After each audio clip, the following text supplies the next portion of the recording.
100 रोटी वाला ससुराल। सुनो जी, मुझे तो शीतल की बड़ी फिक्र रहती है। उसका ध्यान तो बस घर के बाहर दोस्तों के साथ घूमने फिरने में ही रहता है। उसे कुछ बोलो तो एक नहीं सुनती। मैं तो कहती हूँ इसकी जल्दी शादी वादी करवा दो, वरना लड़की हाथ से निकल जाएगी। तुमसे ज़्यादा चिंता है मुझे शीतल की शादी की। कल ही वो रामपुर वाले मौसा जी को फ़ोन भी किया था। बता रहे थे एक लड़का है नज़र में। उनका अपना घर है और लड़का भी अच्छा है। अरे तो फिर बस बात चलाओ ना, एक बार देखे तो सही लड़का और घर बार कैसा है। कौन से लड़की की बात चल रही है यहाँ? तुम्हारी शादी की बात चल रही है बेटी। अब तुम्हारी शादी की उम्र हो रही है तो लड़का तो देखना पड़ेगा ना।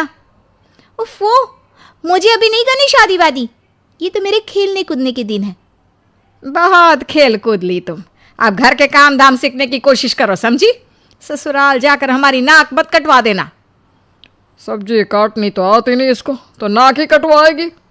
अरे मैं इसे शादी तक अच्छे से सब सिखा दूंगी। आप तो बस उस लड़के से इसकी शादी के बाद चलवाओ। कुछ दिनों बाद कुणाल और उसकी माँ शीतल को देखने घर आते हैं। कुणाल दिखने में बड़ा ही स्मार्ट होता है। शीतल तो उसे देखती ही रह जाती है। देखो जी, हमारी कोई डिमांड तो है नहीं, बस हम चाहते हैं कि लड़की घरेलू हो, घर के सारे कामकाज संभाल ले। अब आपके परिवार में तो बस 3 ही लोग हैं, पर हमारा तो खूब भरा पूरा परिवार है। बाकी हमें लड़की के घूमने फिरने दोस्तों से मिलने से कोई दिक्कत नहीं है। घर का काम करने के बाद जो चाहे सो करे।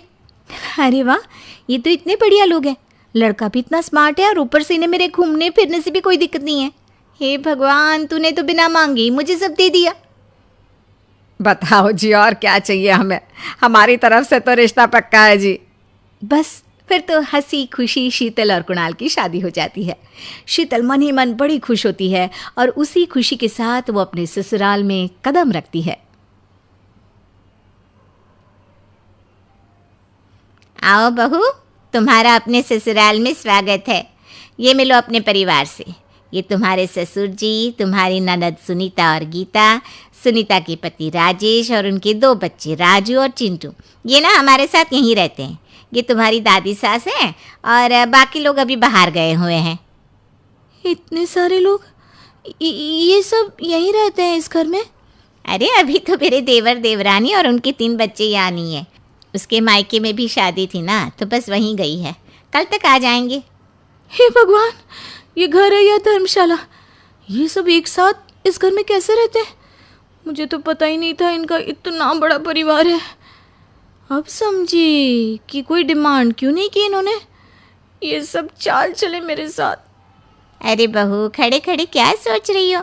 चलो अपने कमरे में जाकर आराम करो। जी माँ जी। अगले दिन शीतल का ससुराल में पहला दिन होता है। शीतल रसोई में जाकर सबके लिए खीर बनाने लगती है। तभी उसके ननद सुनीता आती है।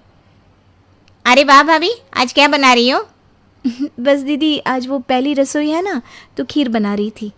अरे भाभी, ये खीर वीर रहने दो। घर में 4 लोगों को शुगर है और कुछ लोग मीठा ही नहीं खाते। आप ना सीधा खाना ही बना दो। क्या फ़र्क पड़ता है मीठा बने या नमकीन? बस बहू के हाथ की पहली रसोई होनी चाहिए ना। जी दीदी, तो फिर मैं खाना ही बना देती हूँ। आप बता दो खाने में क्या बनेगा? बस सिंपल सी कोई सब्जी बना दो, जैसे आलू गोभी या आलू मटर, और उसके साथ रोटियां सेक दो। हमारे परिवार में अब तुम्हें मिलाकर पूरे 20 लोग हो गए हैं। 15 बड़े और 5 बच्चे। बड़ों की 6-6 और बच्चों की 2-2 के हिसाब से रोटी बना देना। चलो मैं चलती हूँ, सब देख लेना। हाँ, बड़ों की 6-6 रोटी, मतलब कि 15 लोगों की 90 रोटियाँ, और बच्चों की 2-2 रोटी, मतलब 5 बच्चों की 10 रोटियाँ।